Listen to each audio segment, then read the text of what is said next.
ನಮಸ್ಕಾರ. ಇವತ್ತು ನಾವು ಕಠೋಪನಿಷತ್ತಿನಲ್ಲಿ ಬರುವಂತಹ ಒಂದು ಕಥೆಯನ್ನು ತಿಳ್ಕೊಳ್ಳುವ. ಒಬ್ಬ ಪುಟ್ಟ ಬಾಲಕ, ಹೆಸರು ನಚಿಕೇತ.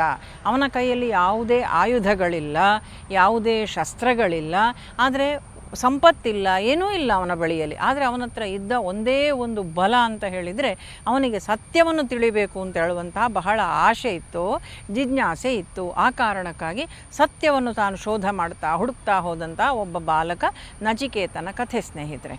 ಹಿಂದೆ ವಾಜಶ್ರವಸ್ ಅಂತ ಹೇಳುವಂಥ ಒಬ್ಬ ಋಷಿ ಈ ನಚಿಕೇತನ ತಂದೆ. ಅವನು ಒಂದು ದೊಡ್ಡದಾದಂತಹ ಯಾಗ ಮಾಡ್ತಾ ಇರ್ತಾನೆ. ಮಗು ನಚಿಕೇತ ಹತ್ತಿರ ನಿಂತ್ಕೊಂಡು ತಂದೆ ಮಾಡ್ತಾ ಇರುವಂಥ ಎಲ್ಲ ಯಾಗಗಳನ್ನು ನೋಡ್ತಾ ಇದ್ದಾನೆ. ಯಾಗ ಎಲ್ಲ ಮುಕ್ತಾಯ ಆಯಿತು, ಇನ್ನೇನು ಎಲ್ಲ ದಾನ ಕೊಡುವಂಥ ಸಂದರ್ಭ. ಆವಾಗ ಅವನು ಹಸುಗಳನ್ನು, ದನಗಳನ್ನು ದಾನ ಕೊಡ್ತಾ ಇದ್ದಾನೆ. ಎಲ್ಲ ಹಸುಗಳು ಕೂಡ ಬಡಕಲಾಗಿತ್ತು, ಎದ್ದು ನಿಲ್ಲಕ್ಕೆ ಸಹ ಶಕ್ತಿ ಇಲ್ಲ, ಅಂತಹ ಹಸುಗಳನ್ನು ದಾನ ಕೊಡ್ತಾ ಇದ್ದಾನೆ. ಎಲ್ಲವೂ ಕೂಡ ಇನ್ನೇನು ಈಗ ಸಾಯ್ತದೋ ಆಗ ಸಾಯ್ತದೋ ಅಂತೇಳಿರುವಂಥ ಹಸುಗಳ ದಾನ.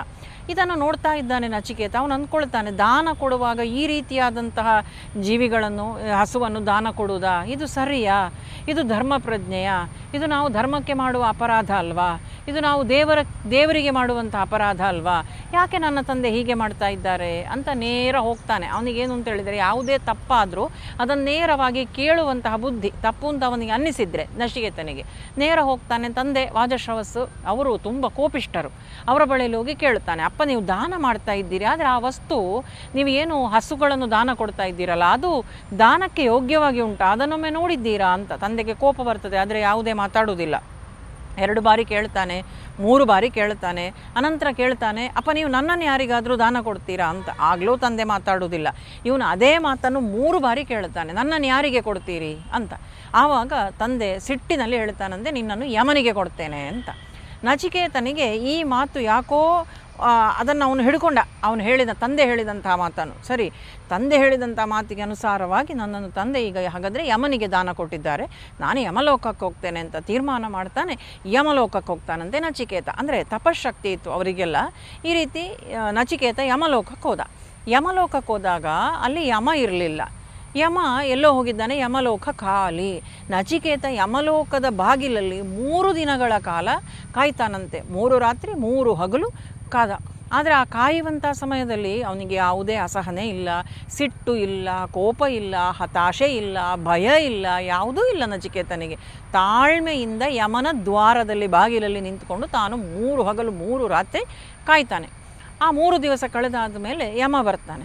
ಯಮ ಬಂದಾಗ ಈ ಪುಟ್ಟ ಬಾಲಕ ಬಾಗಿಲಲ್ಲಿ ನಿಂತಿದ್ದಾನೆ. ಅಯ್ಯೋ, ಇವನನ್ನು ಇಷ್ಟು ನಾನು ಕಾಯಿಸಿಬಿಟ್ಟೆಯಲ್ಲ ಅಂಥೇಳಿ ಯಮನಿಗೆ ಬೇಜಾರಾಗ್ತದೆ. ಯಮ ಹೇಳ್ತಾನಂತೆ, ಆಯಿತು, ನಾನು ತಪ್ಪು ಮಾಡಿದೆ, ನೀನನ್ನು ಕಾಯಿಸಿದೆ, ನಿನಗೇನಾದರೂ ವರ ಬೇಕಿದ್ದರೆ ಕೇಳು, ನಾನು 3 ವರಗಳನ್ನು ನಿನಗೆ ಕೊಡ್ತೇನೆ ಅಂತ. ಆಗ ಬಾಲಕ ನಚಿಕೇತ ಕೇಳ್ತಾನೆ, ಹೌದು 3 ವರ. ಮೊದಲನೇ ವರ ಏನು ನನಗೆ ಅಂತ ಹೇಳಿದರೆ, ನೀವು ಕೊಡ್ತೀನಿ ಅಂತೇಳಿ, ಆದರೆ ನನ್ನ ತಂದೆ ಏನಿದ್ದಾರಲ್ಲ ಅವರ ಸಿಟ್ಟು ಒಂದು ಹೋಗಬೇಕು. ತುಂಬ ಸಿಟ್ಟು ನನ್ನ ಅಪ್ಪನಿಗೆ, ಅವರ ಸಿಟ್ಟು ಒಂದು ಕಡಿಮೆ ಆಗುವ ಹಾಗೆ ನನಗೆ ಮೊದಲನೇ ವರ ಕೊಡಿ. ಸರಿ ಆಯಿತು, ಮೊದಲನೆಯ ವರವನ್ನು ಕೊಟ್ಟಾಯಿತು. ಆಮೇಲೆ 2ನೇ ವರವನ್ನು ಕೇಳ್ತಾನೆ, ಸ್ವರ್ಗವನ್ನು ಪಡೆಯುವಂತಹ ಜ್ಞಾನದ ಯಜ್ಞ ಯಾವುದಾದಿದ್ರೆ ನನಗೆ ಅದು ಹೇಳಿ. ಸ್ವರ್ಗವನ್ನು ಪಡೆಯುವಂತಹ ಒಂದು ಯಜ್ಞವನ್ನು ನಾನು ಮಾಡಬೇಕು, ಅದು ಯಾವುದು ಯಜ್ಞ, ಅದರ ಜ್ಞಾನವನ್ನು ನನಗೆ ಕೊಡಿ ಅಂತ. ಆಗ ಅದನ್ನು ಉಪದೇಶ ಮಾಡ್ತಾನಂತೆ ಅವನಿಗೆ ಯಮಧರ್ಮರಾಯ. ಇದೇ ಮುಂದೆ ನಚಿಕೇತ ಅಗ್ನಿ ಅಂತ ಹೇಳಿ ಖ್ಯಾತವಾಗ್ತದೆ ಅಂತ ಕಠೋಪನಿಷತ್ತು ಹೇಳುತ್ತದೆ. ಈ ರೀತಿ 2 ವರ ಪಡ್ಕೊಂಡ. ಮೊದಲನೇದು, ನನ್ನ ತಂದೆಯ ಕೋಪ ಕಮ್ಮಿ ಆಗಬೇಕು, ನಾನು ಮರಳಿ ಭೂಮಿಗೆ ಹೋಗುವಾಗ ತಂದೆ ನನ್ನನ್ನು ಪ್ರೀತಿಯಿಂದ ಹತ್ತಿರ ಮಾಡ್ಕೊಳ್ಬೇಕು, ಸ್ವಾಗತಿಸಬೇಕು. 2ನೇದ್ದು, ಸ್ವರ್ಗವನ್ನು ಪಡೆಯುವಂತಹ ಯಜ್ಞ ಯಾವುದು, ಅದರ ಜ್ಞಾನವನ್ನು ನನಗೆ ಕೊಡಿ ಅಂತ. ಈಗ 3ನೇ ವರ ಕೇಳುತ್ತಾನೆ. ಇದು ಅಮರವಾದಂತಹ ಪ್ರಶ್ನೆ ಸ್ನೇಹಿತರೆ. ಇತಿಹಾಸದಲ್ಲಿ ಅಂತಹ ಒಂದು ಪ್ರಶ್ನೆ ಕೇಳಿದ, ಸತ್ತ ನಂತರ ಆತ್ಮ ಏನಾಗ್ತದೆ? ಅನೇಕರು ಕೇಳ್ತಾರೆ, ಆತ್ಮ ಅಂತ ಹೇಳೋದು ಶಾಶ್ವತ, ಅಥವಾ ಆತ್ಮ ಇನ್ನೊಂದು ಶರೀರವನ್ನು ಹುಡುಕಿಕೊಂಡು ಹೋಗ್ತದೆ, ಇದು ನಿಜವಾ? ಸತ್ತ ನಂತರ ಆತ್ಮದ ಗತಿ ಏನು, ಇದು ನನಗೆ ತಿಳಿಸಿಕೊಡ್ತೀರಾ ಅಂತ ಯಮನಿಗೆ ಕೇಳ್ತಾನಂತೆ ನಚಿಕೇತ. ಆಗ ಯಮ, ಈ ಹುಡುಗ ಯಾಕಾಗಿ ಬಂದ, ಇವನ ಪ್ರಶ್ನೆ ಎಂಥದ್ದು ಅಂತ ಯಮ ಆಲೋಚನೆ ಮಾಡ್ತಾನೆ. ಆಲೋಚನೆ ಮಾಡಿ ಹುಡುಗನಿಗೆ ಹೇಳ್ತಾನೆ, ನಿನಗೆ ಯಾಕಪ್ಪ ಇಷ್ಟು ದೊಡ್ಡ ದೊಡ್ಡ ಪ್ರಶ್ನೆ ಎಲ್ಲ ಕೇಳ್ತೀನಿ ನೀನು? ನಿನಗಿದರ ಬದಲಿಗೆ ನಾನು ಐಶ್ವರ್ಯ ಕೊಡ್ತೇನೆ, ನಿನಗೆ ನಾನು ಆನೆಗಳನ್ನು ಕೊಡ್ತೇನೆ, ಕುದುರೆಗಳನ್ನು ಕೊಡ್ತೇನೆ, ರಥಗಳನ್ನು ಕೊಡ್ತೇನೆ, ಈ ಸ್ವರ್ಗದಲ್ಲಿ ಬೇಕಾದಷ್ಟು ಅಪ್ಸರೆಯರಿದ್ದಾರೆ, ಅವರನ್ನೆಲ್ಲ ನಿನ್ನ ಸೇವೆಗೆ ಕಳುಹಿಸಿಕೊಡ್ತೇನೆ, ನಿನಗೆ ಏನು ಬೇಕು ಕೇಳು ಕೊಡ್ತೇನೆ. ಈ ದೊಡ್ಡ ದೊಡ್ಡ ಪ್ರಶ್ನೆಗಳನ್ನೆಲ್ಲ ಯಾಕೆ ಕೇಳ್ತಿದ್ದೀನಿ, ನೀನು ಪುಟ್ಟ ಬಾಲಕ, ಇನ್ನು ನಿಂಗೆ ಇದೆಲ್ಲ ತಿಳ್ಕೊಳ್ಳಿಕ್ಕೆ ಭಾಳ ಸಮಯ ಉಂಟು ಅಂತ.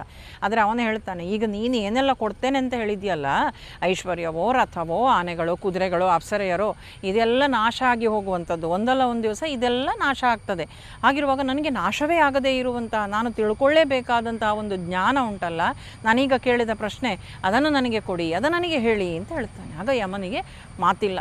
ಯಮ ಹೇಳ್ತಾನಂತೆ, ನಾವು ಭಗವದ್ಗೀತೆಯಲ್ಲಿ ಓದ್ತೇವೆ, ನೈನಂ ಛಿಂದಂತಿ ಶಸ್ತ್ರಾಣಿ ನೈನಂ ದಹತಿ ಪಾವಕಃ ನಚೇನಂ ಕ್ಲೇದಯಂತ್ಯಾಪಃ ನ ಶೋಷಯತಿ ಮಾರುತಃ ಅಂತ ಹೇಳಿದ ಹಾಗೆ, ಹೌದಪ್ಪ, ಆತ್ಮ ಯಾವತ್ತಿಗೂ ಕೂಡ ಶಾಶ್ವತ. ಆತ್ಮವನ್ನು ಶಸ್ತ್ರಗಳಿಂದ ಕತ್ತರಿಸ್ಲಿಕ್ಕೆ ಆಗುವುದಿಲ್ಲ, ಗಾಳಿಯಿಂದ ಒಣಗಿಸ್ಲಿಕ್ಕೆ ಆಗುವುದಿಲ್ಲ, ನೀರಿನಿಂದ ಒದ್ದೆ ಮಾಡಲಿಕ್ಕೆ ಆಗುವುದಿಲ್ಲ. ಆತ್ಮ ಅಂತ ಹೇಳುವಂಥದ್ದು ಯಾವತ್ತೂ ಶಾಶ್ವತ. ಈ ಶರೀರ ನಶ್ವರ.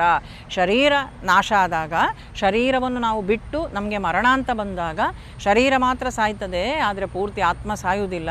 ಒಂದು ಅಂಗಿ ಹಾಕಿದ ರೀತಿಯಲ್ಲಿ ಆತ್ಮ ಈ ಶರೀರವನ್ನು ಧರಿಸಿಕೊಂಡುಂಟು, ಇನ್ನೊಂದು ಶರೀರವನ್ನು ಹೋಗಿ ಸೇರಿಕೊಳ್ತದೆ ಆತ್ಮ. ಆದ ಕಾರಣ ಆತ್ಮಕ್ಕೆ ಸಾವು ಇಲ್ಲ ಅಂತ ಹೇಳ್ತಾನಂತೆ ಯಮಧರ್ಮರಾಯ. ಅಲ್ಲದೆ ಯಮಧರ್ಮರಾಯ ಇನ್ನೂ ಒಂದು ವಿಷಯವನ್ನು ಹೇಳ್ತಾನೆ. ಏನು ಅಂತ ಹೇಳಿದರೆ, ನಾವು ಎಲ್ಲರೂ ಕೂಡ ಈ ಭೂಮಿಯಲ್ಲಿರುವಂತಹ ಜೀವಿಗಳೆಲ್ಲ ಶ್ರೇಯಸ್ಸಿನ ಹಿಂದೆ ಹೋಗಬೇಕೇ ಹೊರತು ಪ್ರೇಯಸ್ಸಿನ ಹಿಂದೆ ಹೋಗಬಾರ್ದು. ಶ್ರೇಯಸ್ಸು ಅಂತ ಹೇಳಿದರೆ ಅದು ನಮಗೆ ಶಾಶ್ವತವನ್ನು ಸುಖ ತಂದು ಕೊಡುತ್ತದೆ, ಶಾಶ್ವತವಾದಂತಹ ಸುಖವನ್ನು ತಂದು ಕೊಡುವುದು. ಪ್ರಾರಂಭದಲ್ಲಿ ಕಷ್ಟವೇ ಇದ್ದರೂ ಕೂಡ ಕೊನೆಯಲ್ಲಿ ಅದು ಸುಖವನ್ನು ತಂದು ಕೊಡುತ್ತದೆ. ಪ್ರೇಯಸ್ಸು ಅಂತ ಹೇಳಿದರೆ ಪ್ರಾರಂಭದಲ್ಲಿ ನಾವು ಯಾವುದೋ ಒಂದು ಕೆಲಸವನ್ನು ಶುರು ಮಾಡುವಾಗ ನಮಗೆ ಸುಖ, ಆದರೆ ಕೊನೆಗೆ ಅದರ ಅಂತ್ಯದಲ್ಲಿ ನಮಗೆ ಕಷ್ಟ ಇರುತ್ತದೆ. ಆದ ಕಾರಣ ಉದಾಹರಣೆಗೆ ಒಬ್ಬ ವಿದ್ಯಾರ್ಥಿ ಓದ್ತಾ ಇದ್ದಾನೆ ಅಂತಾದರೆ ಅವನು ಓದುವ ಸಂದರ್ಭದಲ್ಲಿ ಅವನಿಗದು ಕಷ್ಟವೇ, ಆದರೆ ಕೊನೆಗೆ ಅದು ಸುಖ, ಅದು ಶ್ರೇಯಸ್ಸು ಅವನಿಗೆ.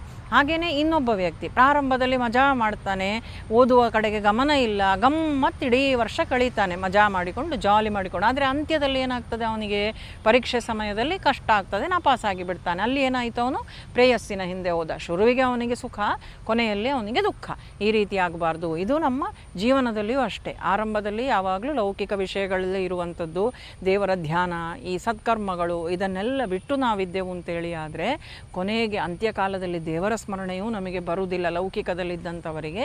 ಹಾಗಿರುವಾಗ ಮುಂದೆ ಏನಾಗ್ತದೆ, ಜೀವನದುದ್ದಕ್ಕೂ ಸುಖ ಅಂತ ನಾವು ಭಾವಿಸಿದ್ರು ಶರೀರ ನಷ್ಟ ಆದಮೇಲೆ ದುಃಖ ಇರ್ತದೆ. ಆದ ಕಾರಣ ಅದು ಶ್ರೇಯಸ್ಸಿನ ದಾರಿ ಅಲ್ಲ. ಶ್ರೇಯಸ್ಸು ಅಂತ ಹೇಳಿದರೆ ಈಗ ಇಲ್ಲಿ ಶರೀರಕ್ಕೆ ಕಷ್ಟವನ್ನು ಕೊಟ್ಟಾಗಿ ಆದರೂ ತೊಂದರೆ ಇಲ್ಲ, ಸಾಧನೆಯನ್ನು ಮಾಡಿತು ಅಂತಾದರೆ ಮುಂದೆ ಅದು ನಮಗೆ ಒಳ್ಳೆಯದನ್ನು ಮಾಡ್ತದೆ. ಅದು ಶ್ರೇಯಸ್ಸಿನ ದಾರಿ. ಪ್ರೇಯಸ್ಸಿನ ದಾರಿಗೆ ಹೋಗಬಾರ್ದು, ಶ್ರೇಯಸ್ಸಿನ ದಾರಿಗೆ ಹೋಗಬೇಕು ಅಂತ ಈ ಎರಡರ ವ್ಯತ್ಯಾಸವನ್ನು ಕೂಡ ಯಮಧರ್ಮರಾಯ ಇಲ್ಲಿ ಹೇಳ್ತಾನಂತೆ. ಹೀಗೆ ಇದು ಪುಟ್ಟ ಬಾಲಕನಾಗಿದ್ದರೂ ಕೂಡ ಸತ್ಯವನ್ನು ತಿಳಿಬೇಕು, ನಾನು ಆತ್ಮಜ್ಞಾನವನ್ನು ಪಡ್ಕೊಳ್ಬೇಕು ಅಂತ ಹೇಳಿ ಕೋಪ, ತಂದೆಯ ಕೋಪ ಕೆಟ್ಟದ್ದು ಅಂತ ಹೇಳುವಂಥದ್ದನ್ನು ಆಗಲೇ ಮನಗಂಡು ತಪಶಕ್ತಿ ಮುಖಾಂತರ ಯಮನ ಬಳಿಗೂ ಹೋಗಲಿಕ್ಕೆ ತಾನು ಸಿದ್ಧನಾಗಿದ್ದಂತಹ, ಭಯವೇ ಇಲ್ಲದೆ ಹೋದಂತಹ ನಚಿಕೇತನ ಕಥೆ ಇದು. ಈ ನಚಿಕೇತ ಈ ಕಾರಣಗಳಿಂದಾಗಿ ಅವನು ಇವತ್ತಿಗೂ ಕೂಡ ಇತಿಹಾಸದಲ್ಲಿ ಅಮರನಾಗಿ ಉಳ್ಕೊಂಡಿದ್ದಾನೆ. ಹಾಗಾದರೆ ನಚಿಕೇತನ ಕಥೆಯಿಂದ ನಾವು ಏನು ತಿಳ್ಕೊಳ್ಬೋದು ಅಂದರೆ, ಧರ್ಮದ ಬಗ್ಗೆ ನಾವು ಪ್ರಶ್ನೆ ಕೇಳುವಾಗ ನಾವು ಭಯ ಪಡಬಾರ್ದು, ಪ್ರಶ್ನೆ ಮಾಡುವಂತಹ ಆ ಧೈರ್ಯ ನಮ್ಮಲ್ಲಿರಬೇಕು. ಅದೇ ರೀತಿಯಾಗಿ ಅಪರಾಧವನ್ನು ಮಾಡಿದಾಗ ಪ್ರಶ್ನಿಸುವಂತಹ ಧೈರ್ಯವೂ ನಮ್ಮಲ್ಲಿ ಇರಬೇಕು. ಹಾಗೆಯೇ ಕ್ಷಣಿಕ ಸುಖಗಳಿಗೆ ಆಸೆ ಪಡಬಾರ್ದು. ಇದೆಲ್ಲವನ್ನು ಕೂಡ ನಚಿಕೇತನ ಕಥೆಯಿಂದ ನಾವು ತಿಳ್ಕೊಳ್ಬೋದು. ದಾನ ಹೇಗೆ ಮಾಡ್ಬೋದು ಮುಂತಾದುವಂಥದ್ದೆಲ್ಲ ಕೂಡ.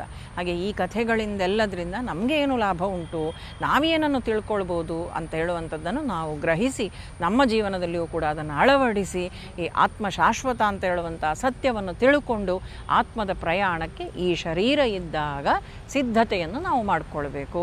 ಎಲ್ರಿಗೂ ಕೂಡ ಶುಭವಾಗಲಿ, ಮಂಗಳವಾಗಲಿ. ಕೃಷ್ಣಾರ್ಪಣಮಸ್ತು.